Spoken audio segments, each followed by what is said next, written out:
The content, views, and opinions expressed in the following program are those of the producer and do not necessarily reflect the view and opinions of the City of Bremerton, BCAT, their officials, or their employees.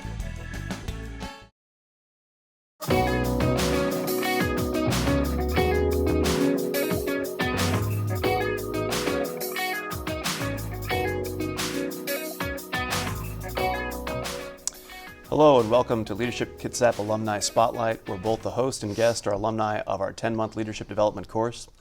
This program shines a spotlight on just one of several hundred graduates who have given countless hours of their time and effort to make things happen through leadership. I'm your host, Peter Tunis, class of 2023, and joining me today is Jon Rauch, class of 2017. And thank you for being here, Jon. Thank you for having me. All right. Well, it's an honor for me to get to be able to do your spotlight. As you and I've done some volunteer work together. Right. But yeah, I guess we'll start off. Just tell us a little bit about your leadership journey. Well, my leadership journey started pretty much right out of college. I was fortunate. I'm a communications major, and I worked a lot in television, radio during college and a little bit before. And when I got out of school, I got a great job at a big TV station, and in a couple of years I was managing, more supervising, but I was really hands-on managing a staff of 13 people, a 24-hour-a-day operation in editing, news editing. So we had to do all the editing for all the newscasts that were on that day. And that was great. It was a lot of fun, a lot of pressure, but I got to know and learn a lot about people, and it was really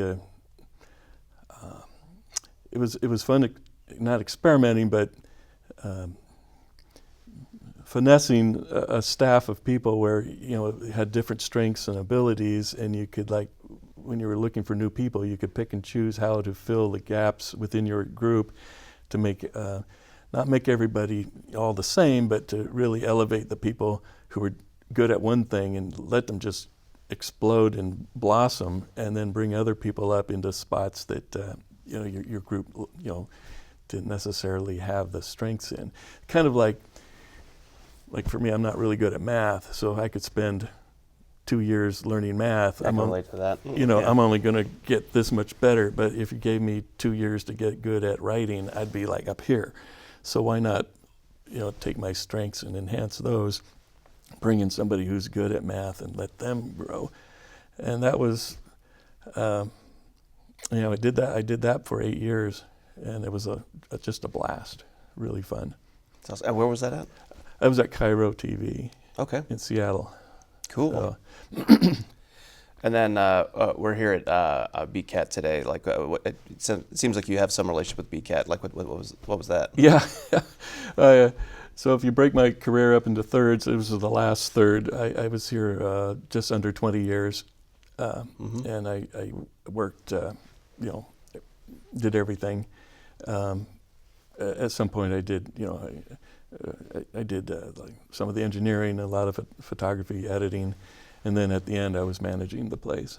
So, this was probably, the highlight of the whole career. I mean, it started off with a bang, kind of a little dip in the middle, and ended up on a really high note here. Okay. Yeah. Yeah, no, I wasn't even tracking that. It was just like there was some small talk when we were kind of getting you got a BCAT affiliation. Right. That's cool. So, I guess the spotlight is Leadership Kitsap. So tell us a little bit about how Leadership Kitsap shaped you on your leadership journey. Yeah. Well, the weekend retreat that we go to, at the CBEC Conference Center. I could have gone and done that and been done with Leadership Kitsap. I got so much. I mean, not to take anything away from the signature program, but I got so much out of that weekend. I'll tell you what it was, and anybody in Leadership Kitsap's heard me tell this story over and over, but it just really struck with me, was that, like I was telling you at Cairo, I was able to, kind of balance the staff, strengths and weaknesses, and try to put everybody in their strength. In the middle of my career, I was managing other places that definitely wouldn't allow you to do that. In fact, they didn't want you to really manage it all. They just want to tell you what to do to tell your employees, and it was really kind of heartbreaking. And I kind of thought, well, maybe that's how business works these days. Well, that weekend at CBAC, we get these speakers, and I wish I knew the names of them to thank them, but they would come in and say, hey, why don't you take somebody who's not good at math and make them good at something they enjoy and are good at, and bring it, do the filling in. And it was just such a huge relief. I mean, it was just like, okay, I had it right the first time. And it gave a ton, it took the pressure off me. And then during the signature program, they talk a lot about authenticity, and that helped me relax. Like, okay, I'm just going to be myself. I'm not going to try to conform to what I think my bosses want me to be. I'm just going to be me. If they have a problem with it, they'll tell me. And that's what I did here. Is I tried to find, everybody's really good. I mean, not taking anything away from it. Everybody's good, but we could balance things out. And so, a lot of the people you see out in the front office are still here, and it's a fantastic staff. Mm-hmm. Yeah, I know for me personally, I think a lot of the people that I've interacted with Leadership Kitsap, it's the being in an environment where there is authenticity, where people can just kind of be themselves, I think resonates with people and allows you to connect. Thanks for sharing that. I guess in the vein of Leadership Kitsap service, so how have you continued your service with Leadership Kitsap after going through the 2017 class? I went through 2017, and then I focused on, I didn't do a whole lot with them until about 2022 when I retired. And then I got asked to be on the board, and I've been working with the marketing folks ever since. So it's been fun. It's fun seeing Leadership Kitsap grow and change. It's not the same organization as it was even in 2022. So it's fun to watch that expand and grow. Yeah, I guess I concur with that. Like, I was class 2023, but it was like, we're coming out of the pandemic. Katie Walters transitioned from being executive director to running for Kitsap County Commissioner, which she got, which is awesome. And then Carly stepped in as executive director. And then we've got like a leadership institute now that Jeff's been spearheading with some folks. It's it's an interesting time. Yeah. I'm really excited about the institute, the LKPI? Mm-hmm. That's such a great idea to get peer support with whatever level of management you're in. I know they do a lot with executive. I think they went through an executive session, and I did some videos kind of doing testimonials with a lot of the people there, and they grew so much out of it, and they learned a lot, and I would imagine an executive doesn't have necessarily anybody to talk to. You can't gripe down. So they could work together or meet together and learn from each other on those the things that are common to them. And then they have I believe they're going to have a managerial, a middle management version of that coming up at some point. And I think that's fabulous because it's really nice to be with a group of people that share your interests, but you don't necessarily have a connection outside of, you're probably not going to be with your boss griping or learning about things and get, we have to worry about retribution or anything like that. No, I like that. So I think I've heard it said that leadership can kind of be like being on an island depending on where you're at in an organization. Yeah. So I think the Leadership Institute's probably great for that. And then also, I think for a lot of folks, you have it's as different as people are. Like people have good, bad, ugly experiences going through whatever program, to include our signature program. For me, I think I'm one of the ones that had a really positive one. And so I think for folks like me, you were like, what's the next step in the journey? And so having the Institute looks like it's going to be a great opportunity to continue the leadership journey for a lot of folks. So my marketing pitch to Carly and Amy is that it's peer to peer, right? Well, when you do your open house, why don't you have it like peer on a pier, like a restaurant or a bar on a pier, so you can and do that little marketing hook. Yeah, no, I'd love to do that at the boat shed or something. So what advice would you give to emerging leaders in the community if they were trying to go down a career path similar to yours? Similar to mine? I don't think my career is there anymore. The media has changed so much, I don't know if anyone would go down the path I took. But I would say advice I got early on, which I didn't necessarily take, was if you're in the technical field, follow the technology, get good at all the new technology that's coming out, and you can thrive with that. My downfall, my low point in my career, the middle part that I call, was that we were still doing analog, and so the analog tape, video, and it was switching over to digital, and I was still locked into the analog technology, working in that way, and I kind of missed.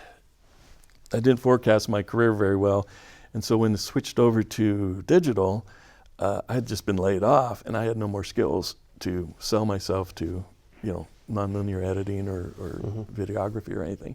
So it took me, for one, I was shocked. I wasn't prepared for it, so that took me, took a hit. But I had to learn. I had to learn a whole new way of editing and videography, which I took upon myself. This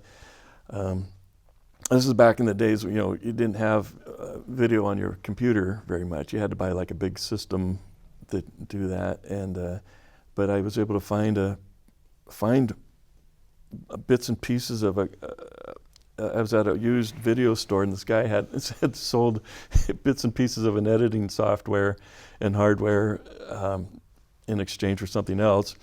So I bought that, and then I asked that company to build me a computer big enough to handle it. And then I taught myself for about a year to get good enough to start getting work again. So that was really interesting. That was like almost 2 years out of my career where I wasn't really making much money, and I was self-teaching myself. But I pulled it out. What's something that you'd wish that you'd known sooner? Yeah, I wish I would have known to ask for help more. I think I didn't realize how deep my well of support was then, and I do now. And so I don't hesitate to call on people and help me with resources to pull me out of whatever hole I'm in. No, I can relate to that. I think I've been atrocious at that throughout my career. Just keep taking it. I was like, no, it's fine. Yeah. Well, the hard part is that you muscle your way through it by yourself, and then at the end you go, "Whew, that was really hard." And then somebody says, "Oh, you should have called me. I know how to do X, Y, Z." And I have experienced exactly that. It's like somebody was already through the learning curve, and I suffered unnecessarily because I was stupid.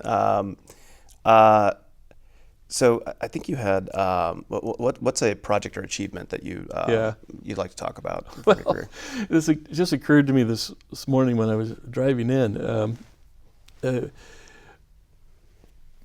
Well, I think I don't know if it's an achievement, but it was probably the most fun thing that ever happened to me was back in 1995. If anyone's still born yet, then it was Microsoft came out with Windows 95, that operating system for PCs, and it was a big deal. I mean, it kind of changed the whole universe of desktop computing, and it was a worldwide event. I mean, so I got hired by Microsoft to go to the campus.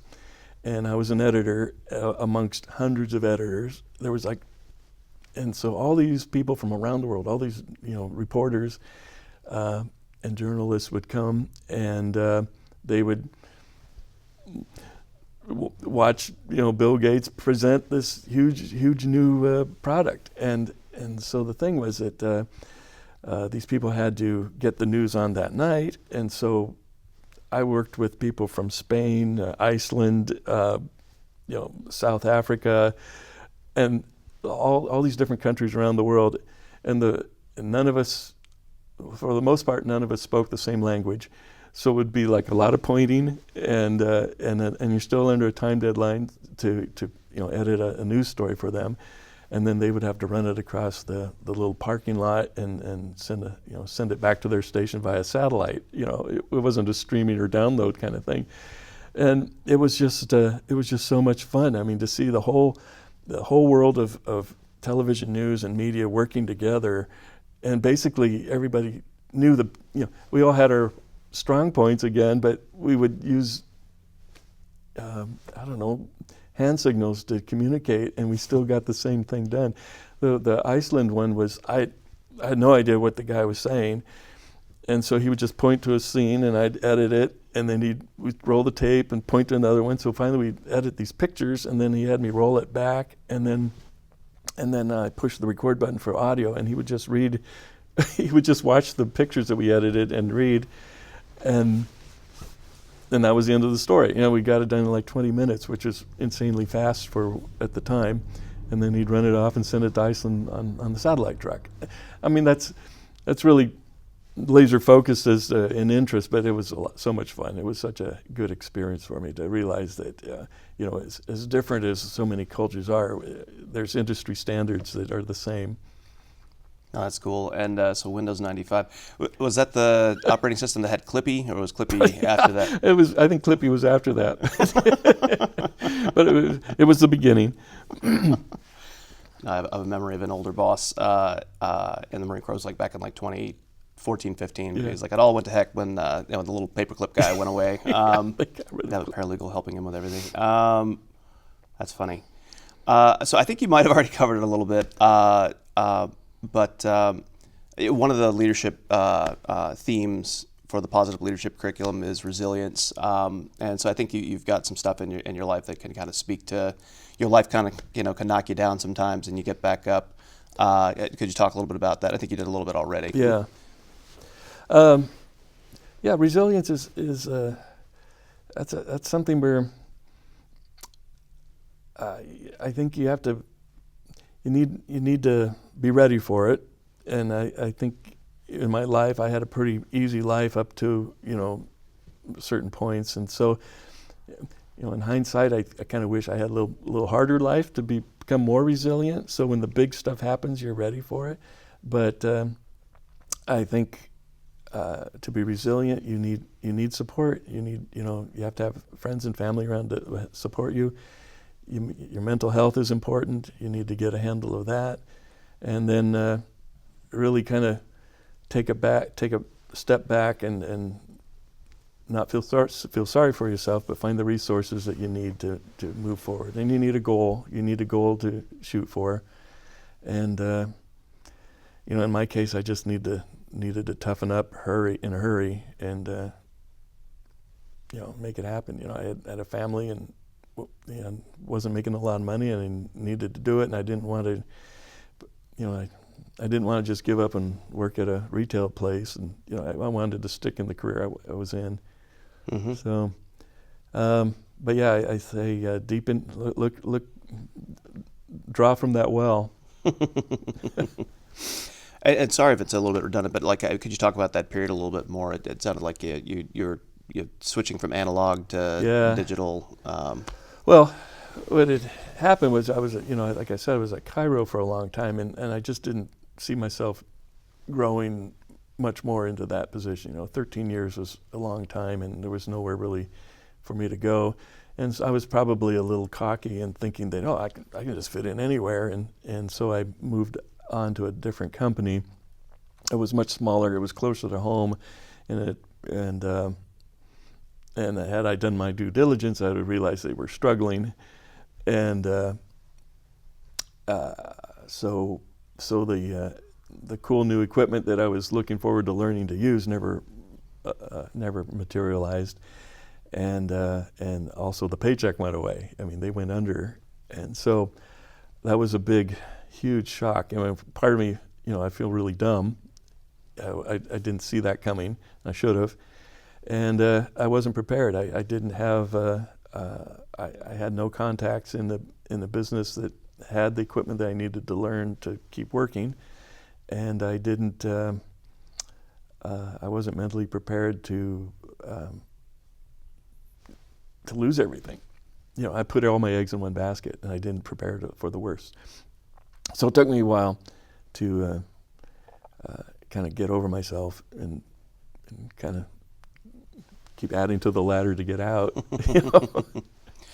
No, I think that can be very relatable. Certainly with the day and age that we're in today, which people are struggling with different things with the career changes. Yeah. I know. I've got friends I went to college with that make way more money than I'll ever make, finance and tech. Lots of layoffs, and then I'm federal public sector, and it looks like we're up next on a lot of that too. So certainly a story of a data point of hey, I wasn't really anticipating that, but I figured it out is a good story. I think we were also going to talk about work-life balance. Could you talk a little bit about that?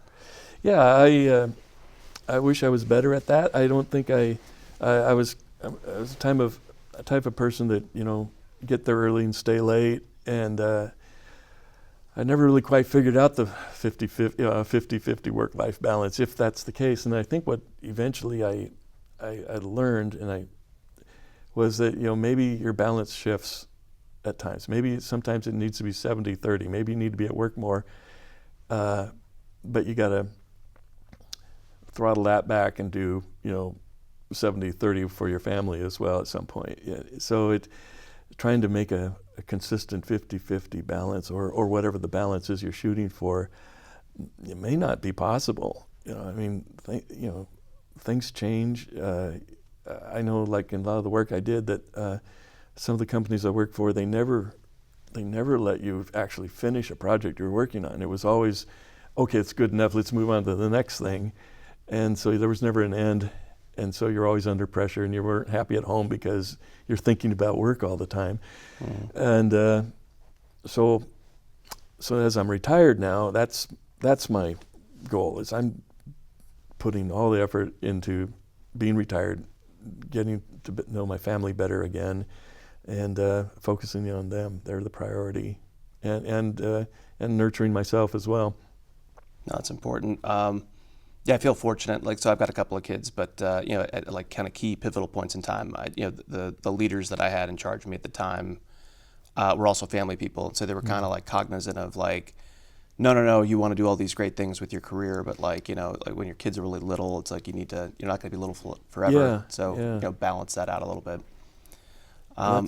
That's really good. I mean, if you have people like that in your life, that helps. Mm-hmm. All right. Well, thank you for sharing your experience here today, Jon. Look forward to seeing what you do in the community in the future and doing more volunteer work with you. Well, thank you. Yeah. Thank you for joining us for this episode of Leadership Kitsap Alumni Spotlight. If you want to become part of a vibrant team working to build a new and continuing source of fine leaders right here in Kitsap County, reach out to us online at leadershipkitsap.org, on Instagram and Facebook. For the Leadership Kitsap Alumni Spotlight, I'm Peter Tunis. Thanks for watching, and we'll see you next time.